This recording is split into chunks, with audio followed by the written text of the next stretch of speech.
Uncertainty. Tell me, what is certain in life? The answer is absolutely nothing.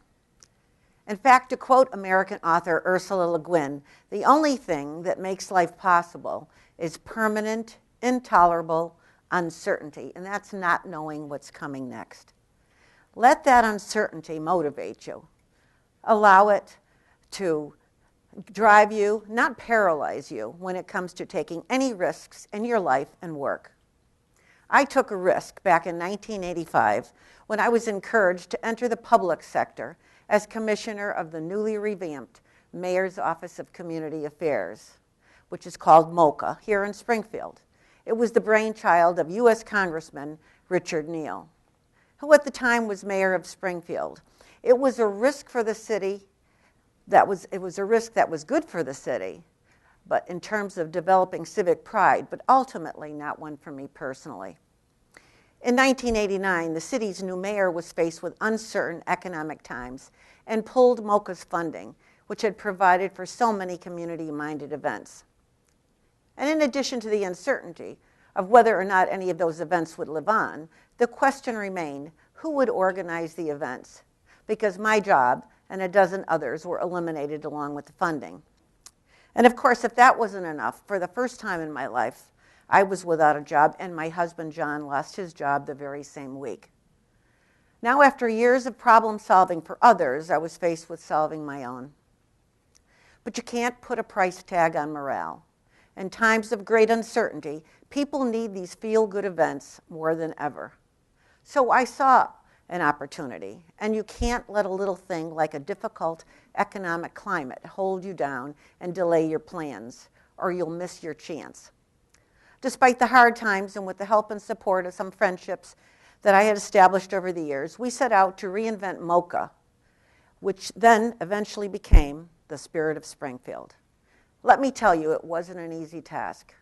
We were working out of space in a law library that a friend had provided for us. There was no revenue, no paychecks, no equipment, no coffee pot.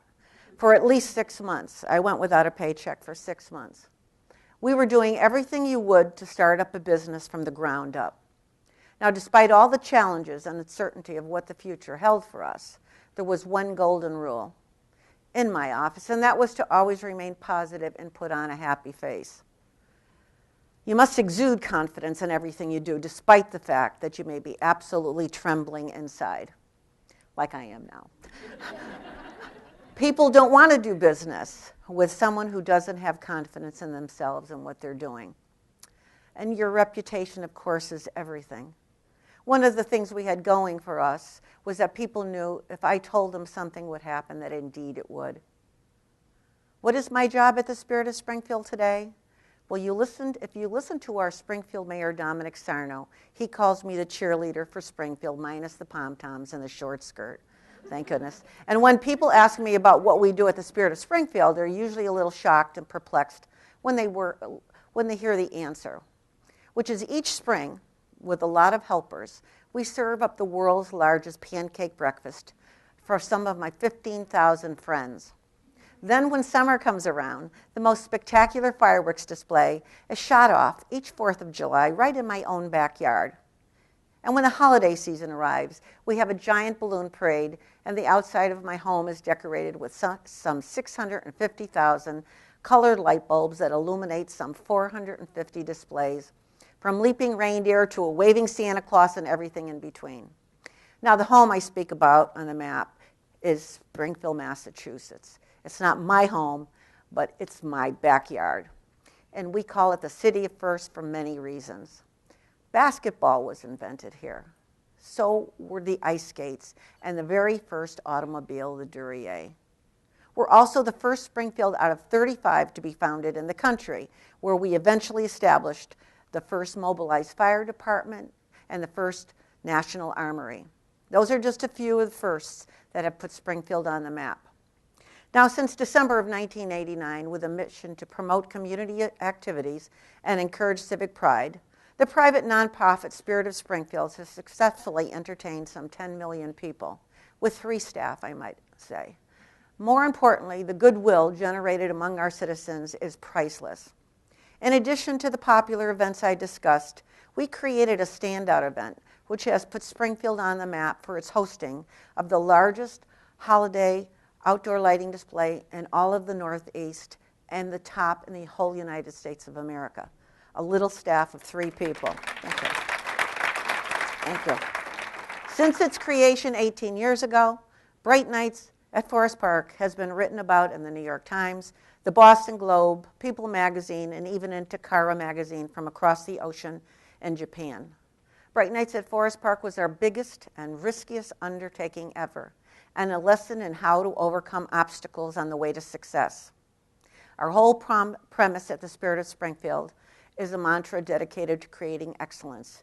And it's not something you haven't heard before.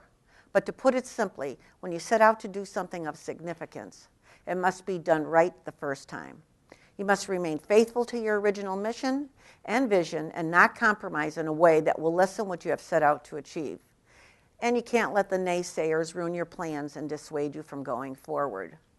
For example, I had a lighting salesman that I met with, and he attempted to change our vision. He wanted to sell us all stock items with Santas and other figures like snowmen, but I knew we wanted much more. However, as much as we believed in what we were creating for the city and its people, the uncertainty of if we build it, will they come, remained in our minds right till the very end. While my partner at the park and I were preparing for the official lighting ceremony, we didn't see a single car waiting in line to drive through Bright Nights. And all we could think of was, oh boy, are we in trouble. Unknown to us is while we were inside the park, really big things began to unfold outside. So big, in fact, that one of our guests helping to flip the switch, Audrey Geisel's agent, that's Dr. Seuss, while he was waiting to flip the switch to launch our inaugural year, he wrote, and I quote, "I only learned after turning on the lights that my other accomplishment was to inaugurate the largest traffic jam in the history of Springfield." What a relief that was. Today, Bright Nights at Forest Park has become a holiday tradition for so many families, groups, and individuals, attracting over 3 million visitors, and cars and buses, making it one of the top 100 events in North America. In closing, I'd like to share with you something I heard while watching a made-for-television movie recently on the Hallmark Channel. It seems a strange vehicle for something so profound, yet the screenwriter was right on target. The movie was about a woman who organizes Thanksgiving Day Parade in Chicago. She's challenged by the arrival of a consultant who is charged with looking at the economic viability of the parade so near and dear to her heart. I knew she was going to let him have it when she learned what he was there to do. And then I nearly jumped off the couch when I heard her response, something I've said over and over again, which has summed up so eloquently what we do at the Spirit of Springfield. She told him in no uncertain terms about the parade, and I quote from the movie, "It's not about the money, it's about spending time with friends and family in the heart of the city you love." Ladies and gentlemen, in no uncertain terms, I love the city of Springfield, which became my home some 30 years ago, as well as the spirited people who make up our community, and I mean that sincerely.